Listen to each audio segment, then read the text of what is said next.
hati-hati banget ketika melalui sungai.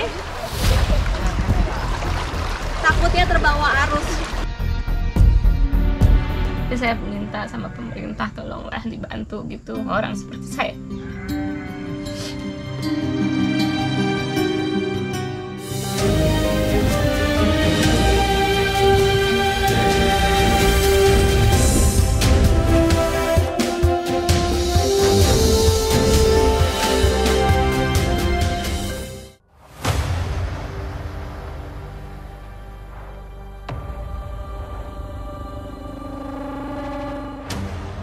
Indonesiaku kali ini menyambangi desa yang terletak di ujung selatan Kabupaten Cianjur, Jawa Barat. Ironisnya, meski hidup di tanah yang subur, tak lantas membuat warganya makmur. Akses jalan yang buruk membuat hasil alam tidak bisa dipasarkan dengan maksimal seperti ini.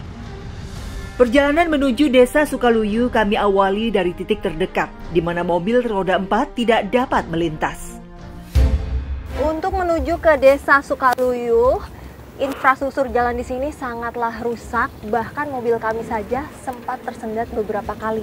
Pak, bentar mau nanya, kalau mau ke desa Sukaluyu masih bisa dilewatin sama mobil nggak ya Pak?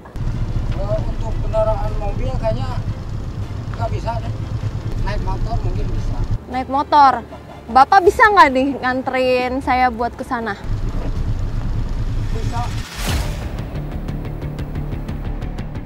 Sepanjang 9 km dari desa Muara Cikadu, kecamatan Sindang Barang menuju desa Sukaluyu adalah jalan provinsi, penghubung Kabupaten Cianjur dengan Kabupaten Bandung. Menurut informasi yang kami terima, tahun 2003 pernah ada pengaspalan, namun hingga sekarang tidak pernah tersentuh perbaikan kembali.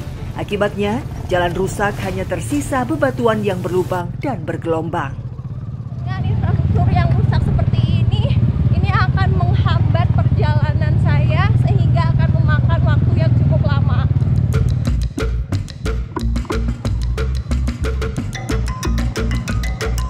Menuju desa Sukaluyu, kami melewati perkebunan karet milik PT PN dan Sindang Barang dan perhutani KRPH Cidaun BKPH Sindang Barang. Setelah sampai di ujung jalan provinsi, tepatnya kilometer 9, kami mengambil arah ke desa Sukaluyu. Jadi saya sudah ada di persimpangan jalan antara jalan provinsi dengan jalan kabupaten. Tetapi untuk menuju ke desa Sukaluyu kami harus melalui jalan kabupaten. Jalan kabupaten sepanjang 3 km ini rusak dan berlubang-lubang sepanjang jalan, membuat warga desa Sukaluyu kesulitan untuk keluar masuk desa. Setelah menempuh waktu kurang lebih 1 jam, kami pun sampai di tempat tujuan.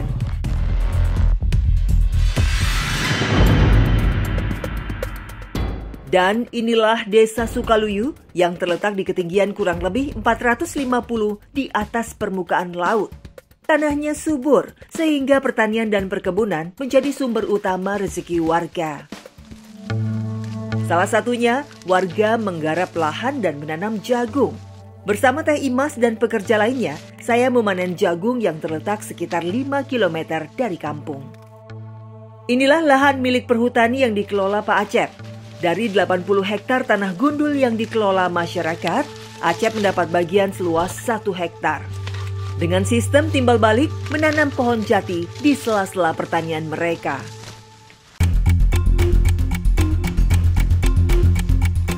Usia jagung siap panen bisa kurang lebih 3 bulan. Saat panen tiba, Acep bisa memperoleh hingga 5 ton jagung.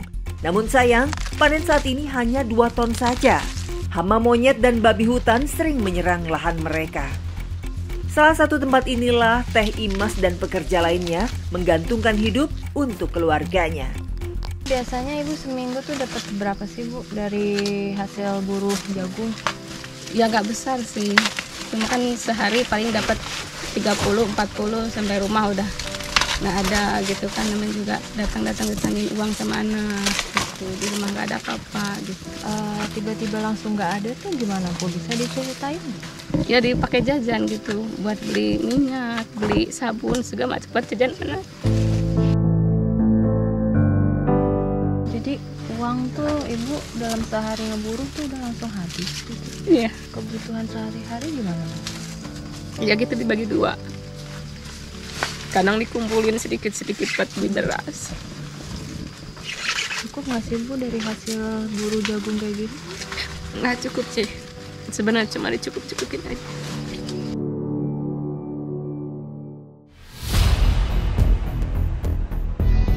Hanya mengandalkan pendapatan saat panen tiba, membuat pendapatan Teh Imas juga tak menentu.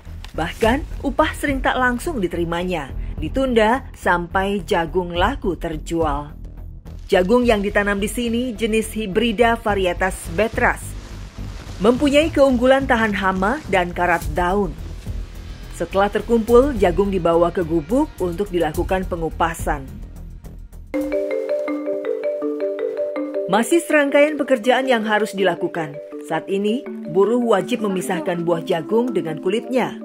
Jadi jagung hasil panen kami tadi ini tidak bisa dimakan karena rasanya sudah tidak enak. Karena jagung ini diperuntukkan untuk ternak ya Pak ya?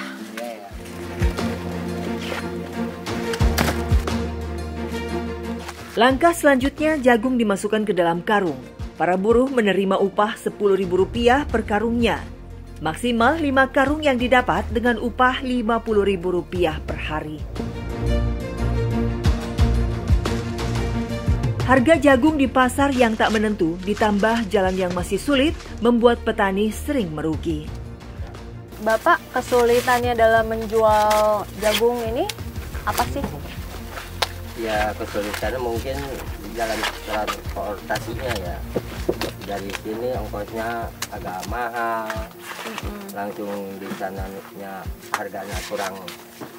Ini lagi turun sekarang. Kalau dulu itu harganya 5.000, sekarang cuma 4.000 1 kilo yang kering. Acep berharap pemerintah mengeluarkan aturan batasan harga terendah penjualan komoditas jagung agar petani tidak merugi. Setelah dimasukkan ke dalam karung, lalu dijahit dan dinaikkan ke atas ojek off-road. Saya pun ikut menumpang di atas motor.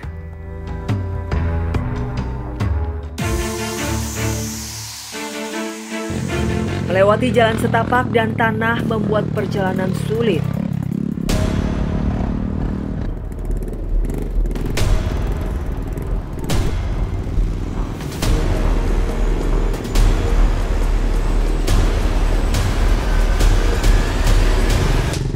Ditambah jalan yang curam dan jelek membuat badan saya terasa sakit sekali.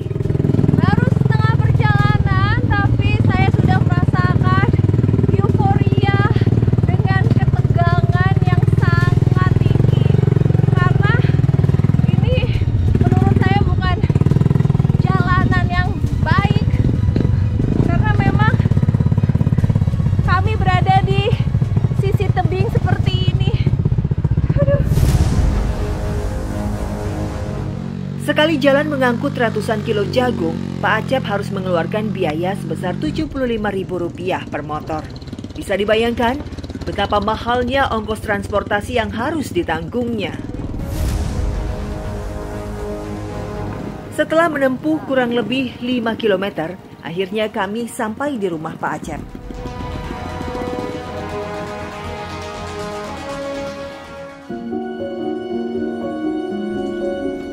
Hidup dalam ekonomi yang serba sulit membuat Ibu Imas sering tak mampu membeli kebutuhan dapurnya. Jagung pemberian petani menjadi salah satu solusi untuk pemenuhan kebutuhan perut keluarganya.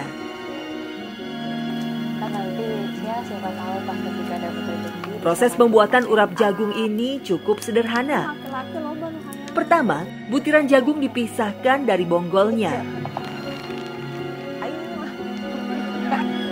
Setelah semuanya terpisah, butiran jagung dimasukkan ke dalam panci untuk direbus.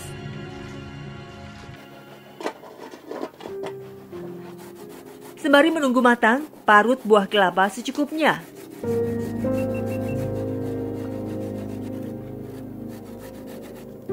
Akhirnya, setelah kurang lebih 30 menit, jagung sudah matang. Lalu diangkat, dicampur dengan parutan kelapa, dan ditaburi sedikit garam.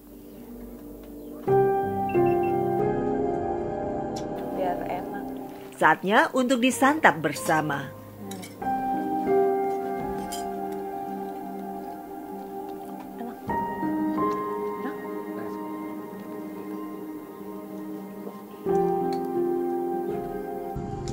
Saya pingin sih gitu bantuan gitu. Karena saya kan nggak mampu, kalau mampu saya nggak kepingin. Contohnya ibu pengen bantuan tuh apa aja? Ya dari sembako gitu, dari uang juga gitu. Berarti sembako juga ibu belum pernah? Belum pernah. Nah, bantuan yang ibu pernah dapatkan itu apa? Yang pernah saya dapat itu uang waktu ada corona gitu, dana desa. Nggak pernah kebagian lagi sampai sekarang. Tapi ibu, saya minta sama pemerintah tolonglah dibantu gitu orang seperti saya.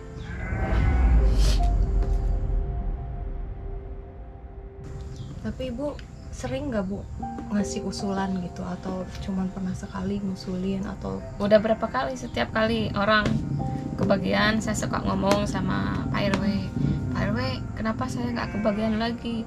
Dia cuma ngomong, jangankan buat kamu, saya aja nggak kebagian gitu.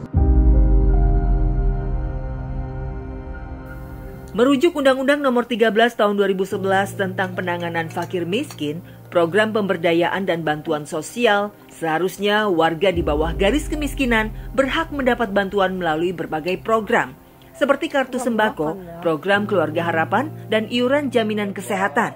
Namun, tak semua warga terdaftar di data terpadu kesejahteraan sosial, sehingga bagian warga miskin tak merasakan bantuan dari pemerintah.